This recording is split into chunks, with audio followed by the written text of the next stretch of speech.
ایک حدیث میں آتا ہے کہ اللہ تعالیٰ اپنے بندے سے شکایت کرے گا، اے میرے بندے تیرے پاس مال تھا، میں نے تجھ سے مال طلب کیا تھا، میں بھوکا تھا، میں نے تجھ سے روٹی مانگی، تو نے مجھے کھلایا نہیں۔ بندہ کہے اللہ تو غنی ہے، تجھے بھوک تجھے احتیاج ہے، کہ وہ جو میرا بندہ تھا جو بھوکا تھا اس نے جو مانگا تھا تجھ سے وہ میں ہی تھا، میرا بندہ تھا۔ الخلق عیال اللہ، دوسرے نے کھانے کو نہیں دیا تجھے، گویا کہ مجھے نہیں دیا۔ اے میرے بندے میں ننگا تھا، میں نے تجھ سے میں چاہا کہ میرا سطر ڈھانپ دے، مجھے کوئی لباس دے دے،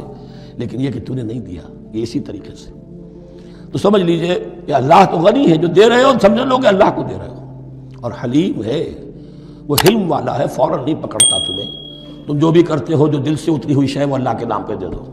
جو ردی چیز ہے وہ اللہ کے نام پہ دے دو، تو اللہ تعالیٰ کی غیرت جو ہے اسی وقت اگر جوش میں آ جائے اور تمہیں پیس کے سرما کر دے وہ، تو وہ کر سکتا ہے، لیکن نہیں، حلیم ہے، وہ دیکھتا ہے کہ میری توہین کر رہا ہے، مجھے دے رہا ہے اور یہ